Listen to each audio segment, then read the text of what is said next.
Hi there,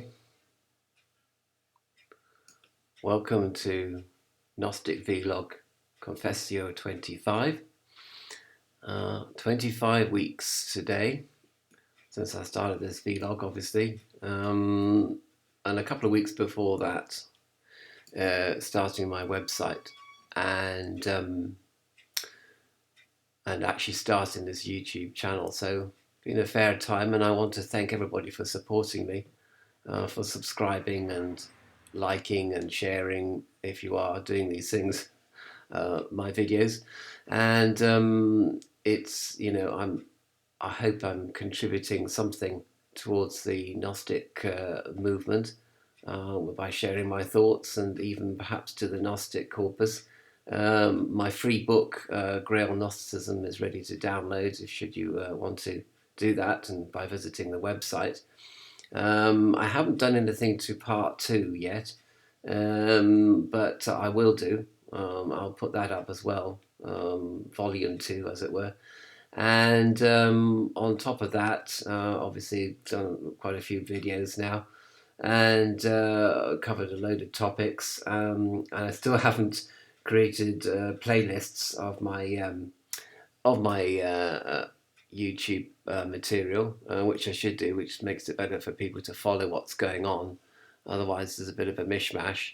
And, um, and talking of mishmash, I've been looking again at the Kabbalah in relation to the words, the sort of affirmational words that you see here.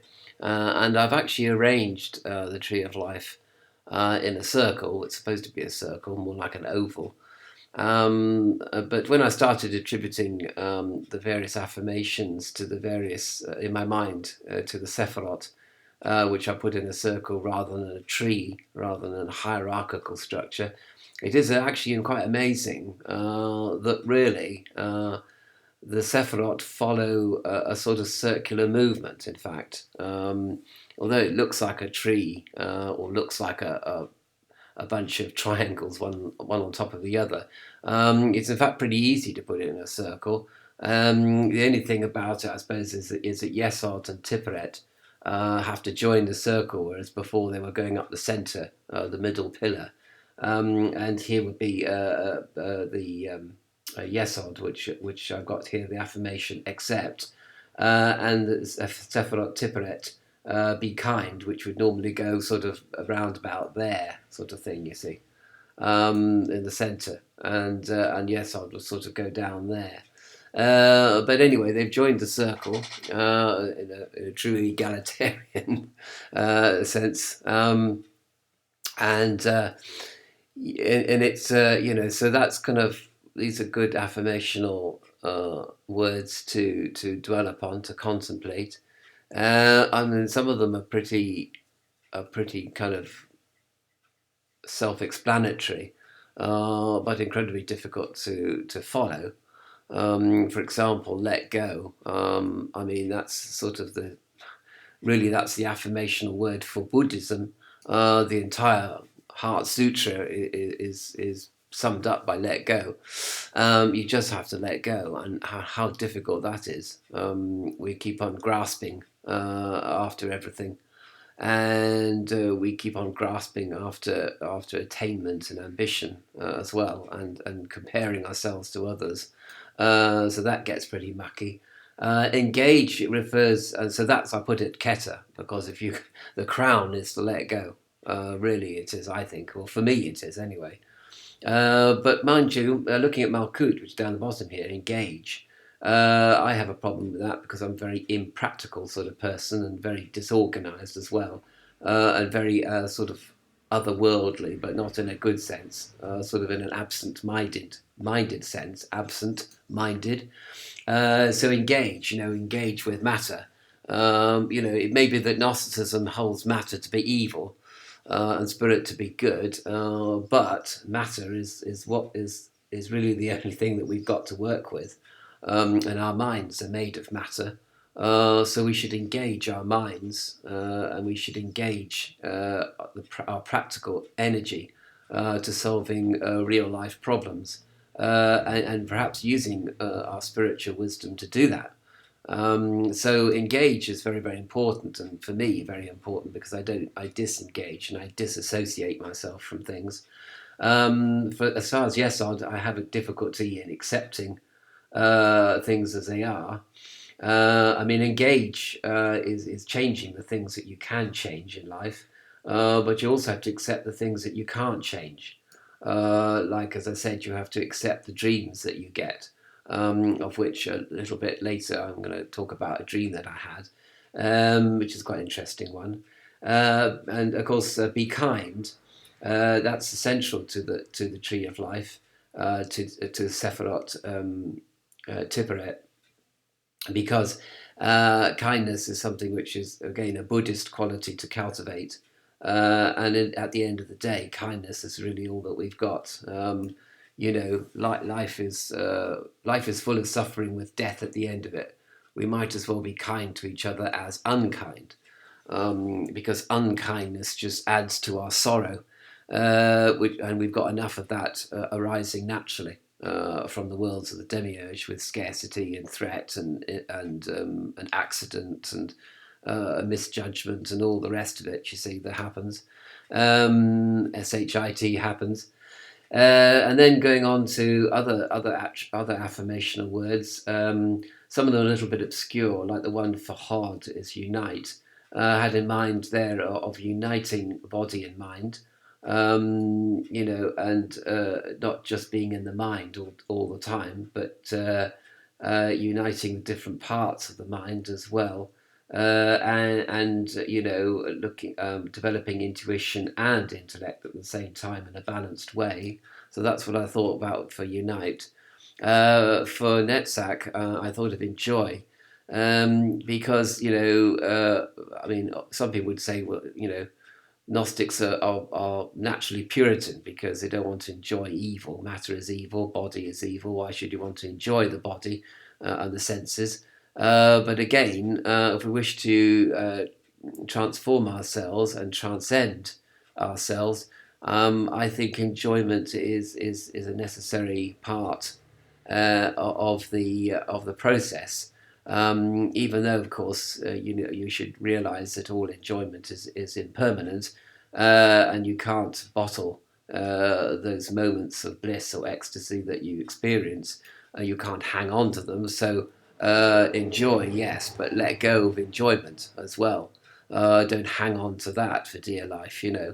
Um, and then going on, went on to fear not, for the Sephirot Gebula, Gebura rather. Gebura is quite an interesting Sephirot, since you can also access the reverse tree of life through the fifth Sephirot, Gebura.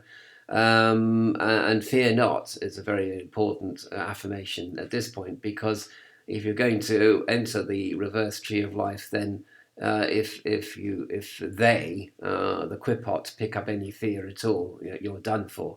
So only the very bravest people enter the reverse tree of life, and only the people that have cultivated non-violence as well, both to self and to others and to the environment.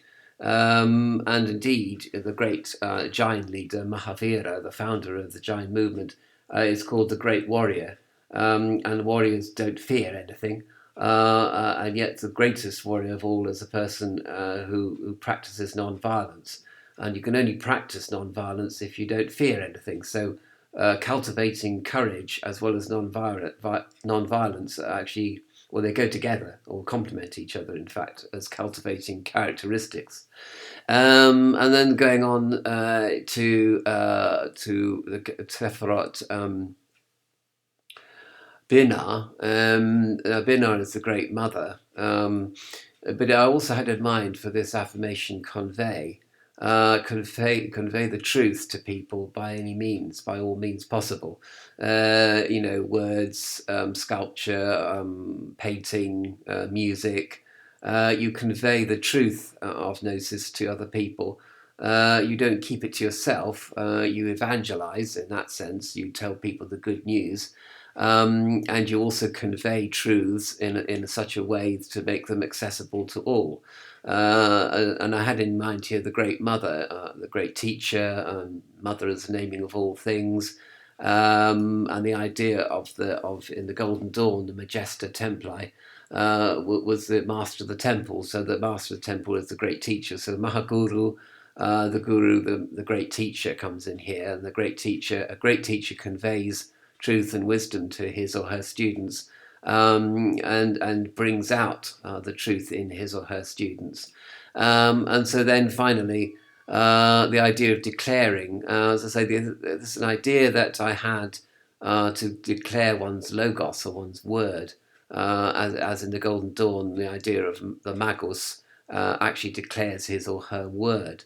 But it's also declaring, by doing that, your intention to transcend, and to make the final journey to transcendence by application of the word, and to apply the word, in fact, to the kingdom down here, Malkut, the Sephiroth Malkut, where you engage with the world. So the logos becomes flesh, and we all have a logos, or some of us have a logos, and we have to make it engage with the world in service of liberation of others, should they choose to be liberated, of course. You can't go against people's free will. You can only tell people who are ready to listen, and their ears are ready to listen, and their minds are open. But your mind has to be open as well. So you're declaring your openness to spiritual inspiration as well as the aspiration from below. So declare is an important word. So as I say, some of these words are a bit obscure, and you have to sort of contemplate them, and others are kind of like sort of folk wisdom, like be kind and fear not, and they're sort of things that that people know, a lot of people know about, which is great. But other of these words sort of need a bit of contemplation to kind of search their inner meaning. But then perhaps all these words, like the word forgive, which I nearly forgot, interestingly enough. I have trouble with forgiveness, which is the criteria of the Sephiroth Hesed, which is the highest in magical degree below the abyss, of Adeptus Exemptus. And forgive is very, very important, powerful affirmation, and a powerful decision to make, to declare yourself open to forgiveness. And really, forgiveness is the only answer to pretty much all our problems. Forgive and forget and move on, basically, and let bygones be bygones. And every day is a new day, and we are washed through by forgiveness and through grace, to begin a new day again, with a clean slate, and eventually, of course, to be saved from all our sin at the final closing of the day and the opening of the day, which is the resurrection day. So forgiveness of sins, forgive others, as we ask forgiveness as well, both from them and from the deity, from the divine. So humility comes into there as well.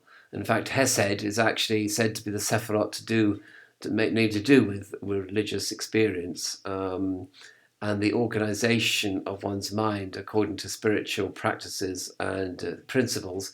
Religio, meaning to regulate oneself, to regulate one's mind through forgiveness. That's the idea there. So I think that's these are lessons of wisdom. I call this a circle of wisdom. Pretty simple stuff, really, but very, very hard to apply all this, of course, and to engage in the world of the senses, where all these affirmations have to be applied. They can't just remain sort of in a theoretical bubble. They have actually got to be applied in a practical sense, and practical energy has to be applied to the manifestation of these affirmations, if we're going to complete the circle and include everybody in this circle. So the circles are inclusivist rather than exclusive, you see, whereas hierarchies tend to become rather exclusive and elitist, you see,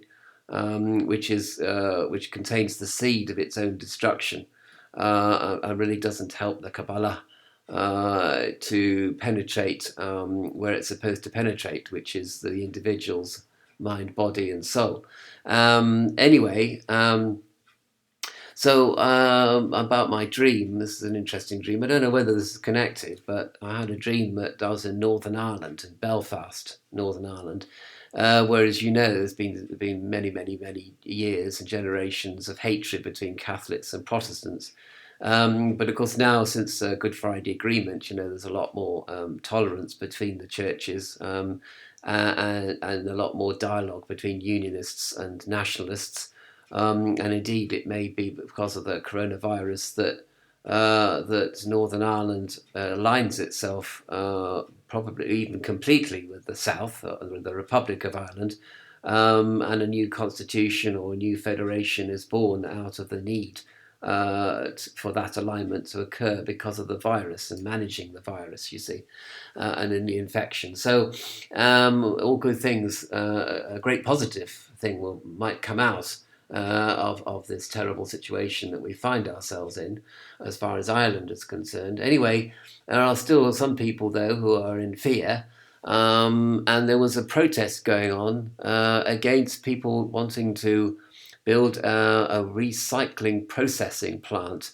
You get your recycling in from the bins, and they recycle them plastic, and it's a sorting office, a sorting depot for shipping out to other places where plastics can be melted down and recycled, you see.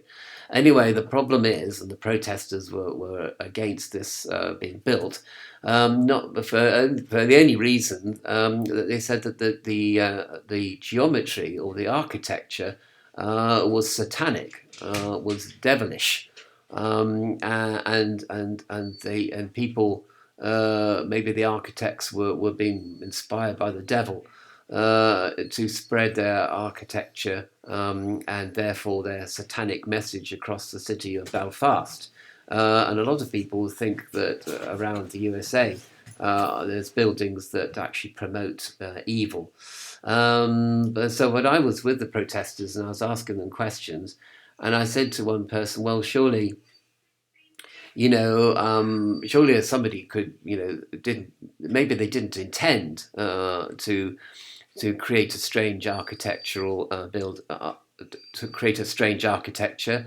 It could be that people are not intending to do these things, which may actually be worse, actually, because if they're not intending to do these things, then maybe they're just possessed by evil to come up with strange buildings which promote evil in some esoteric way. But I said to them, well, God knows best, and you should really trust in the Lord to, in some way, combat the evil that you say these buildings are spreading across the city. I don't know whether I'm convinced that the protester I was speaking to at all. In fact, probably made the situation worse, because now he thinks, well, the people are doing all these things unintentionally, which means that they're possessed by some demon to do these things. What I really meant was that people are, energy follows intention. And so if it's not your intention to spread evil by coming up with strange architectural designs, then the energy can't follow your intention, because you don't have an intention. You never had one. You're just being creative. And if you were a black magician, then your black magic would follow your intention to cause mischief and harm. That's what I was trying to say, but I didn't say it very well, I'm afraid. So the protesters went on with their protesting. But I do think that a lot of people that protest evil, in some sense, they're not really putting their trust in the good. And in some sense, they also believe that evil is more powerful than good, which is surely sort of blasphemous even by an Orthodox Christian standard. But of course, to Gnostics, I suppose evil is as powerful as good within this realm of evil. The worlds of the demiurge, the good and evil are about equal.